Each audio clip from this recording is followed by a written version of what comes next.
We started this series because we wanted to have more of a real conversation with people that I'm about to introduce, Kristen and Julie, about their journeys in our city, about the dynamism and entrepreneurial spirit of our region. And these two really embody that. My family is all about service and has always been about service and taking care of people. I left the hotel industry about 12 years ago with an amazing opportunity to move into tourism because tourism is truly entrepreneurial. When you're able to pair the two of the greatest passions you have and call it work, you're in a very lucky place, and I have gratitude for that every day. Well, I've been here such a long time that it has been a journey, but if you're talking about the title President and CEO, that was not here initially. We had to build the company before that title even had meaning. And I think that's true with any entrepreneur, and I think that's true with anything that you're building from the ground up. And we're not just building this office, but we're building an entire industry. While a title might create an identity, I'm always thinking about the city's identity first. There was a really well thought out strategy, and that was to position Greater Cincinnati as a world-class destination for all things production and otherwise. So I don't think there was one moment that said, now we have what it takes. We always knew we had what it took. We just needed to start putting the right assets in place to capitalize on that growth and to show the rest of the world what we have to offer. I think we look at how we lead differently because when you create something differently than you did 10 years ago and consume something differently, you look at how you're going to impact an economy differently. So it used to be we'd bring a major motion picture to town and they would spend close to $300,000 a day on any given feature. Now we're looking at what are we bringing to town that not only impacts the overall economy, but specifically the creative economy. One of the things that we saw right around the time of the strikes a couple of years ago, when nothing was getting produced, we had to think, how do we still have a meaningful impact on the economy? If movies aren't getting made, how can we still have a meaningful impact on the creative economy specifically? And so we were like, maybe we should go after this international film conference. And we put in an RFP for it and found out a couple months later that we won this international film conference. It's like the dog that chased the car and then caught it. What do you do now? 2 weeks later, after winning that conference, they announced they were looking for a home for Sundance. And I had just harvested all this data, so I said, we should go for that too. We threw that in. That was another year of an RFP. But what we're finding is we're trying to find different ways to have impacts on the creative economy because we realize that this ecosystem, that the rising tide will raise all boats. I think what we need to do as Cincinnatians is tell our story. And that's one thing that I love to do, and it's something that I'm incredibly passionate about. But what we have to do outwardly and on the global stage is own our identity, know who we are, don't apologize for it, be proud of it. And I think the more that you can own that in a confident way, you become something that they can't deny. That's where you really feel influential. And so anytime I have the opportunity to be on a global stage to talk about Cincinnati, I leave them wanting more. I leave them curious to want to come here because getting someone to Cincinnati has an undeniable rate of batting 1,000%. Once I get them here, they commit to shooting their movie here. They commit to wanting to be here. They like staying here. They love the quality of life. They love the restaurants. They love what Cincinnati has to offer. And that really is a privilege, and it's never hard to tell that story. You know, I always told myself I would know when it was time to do something else when I didn't wake up with the same excitement to get to work. And I still wake up every day, not knowing what each day holds, but knowing that I want to own it. But also because I still feel like there's so much work to be done. I mean, if you ask anyone in Cincinnati what our identity is, they would give you 1,000 different answers. I can't wait till we all have the same answer and we speak from the same script, because that's when there's real power.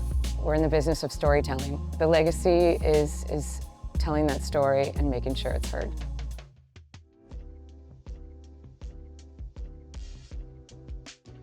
I'm Julie Kirkpatrick, President and CEO of Meet NKY Tourism in Northern Kentucky, as well as Interim President and CEO of Visit Cincy.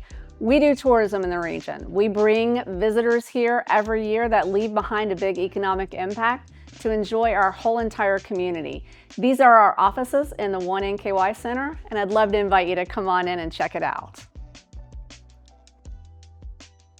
So there's been an amazing energy that's been growing here over the last decade. Northern Kentucky has become just a juggernaut of interest and development that's happening. And I have to say that I really feel that it was in late 2022 when we got word from Condé Nast that Northern Kentucky, as part of Cincy, was going to be designated a must-visit place for 2023. That was huge. We hadn't been on the radar. We had things that were starting to burble up, things like the amazing #1 hotel in Kentucky, the Hotel Covington, Braxton Brewing, I'm going to say the country's best airport, but definitely the Tri-State's best airport, CVG International. Northern Kentucky has got an energy, it has got a charm, it has got a uniqueness that complements everything that's going on in Cincinnati. And we know that this is just the beginning of even more amazing success over the next decade. Entrepreneurship is always based in possibility, it's always based in positivity, and it's always based in taking the first step. And from the first step will come more success. We're getting this done because of that can-do, let's go spirit. But let's talk about you guys individually and your journey to this work. So one of the things we care about in this series is how did we get here? How do you get here more appropriately? Because what we've learned is there's really no straight line to somebody's current role, and we're really curious about the path.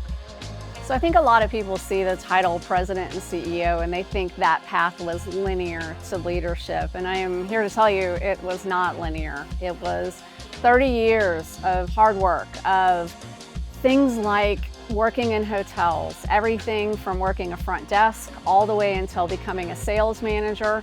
I joined tourism as a vice president of sales and marketing, and I became a president and CEO at the height of COVID, the worst disaster in the tourism industry. It was a time where we were pivoting on a dime and rewriting all of the rules that we had pre-COVID. It taught me a lot of leadership lessons about how to lead through adversity, how to make hard decisions, but not make them in ways that hurt people.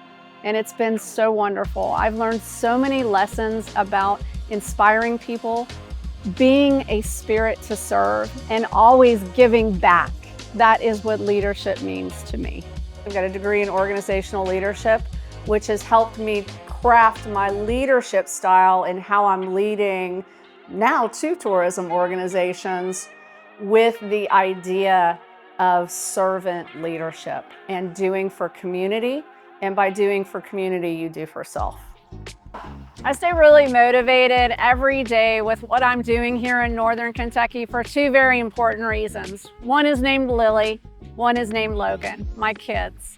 I want my kids to grow up in a place that is vibrant, that has an amazing quality of life, and I want them to stay here. I want them to put down roots here. I did not grow up here, but I am so thrilled to call this place home, and I want this to be their home for their whole entire lives. So every day when we get up and we think of amazing things like, for example, putting a 2-story alien on a garage in Covington or painting goats on the back of a restaurant, we're doing everything to make this place more vibrant so that your kids and mine will want to stay here. When I think about the legacy I want to leave behind in Northern Kentucky, it's one of creativity. That we figured out creative ways to solve issues, that we found creative ways to come together to make this community better, and that this community is recognized for being one where creativity thrives. Art, culture, all things come together to make this place a vibrant one.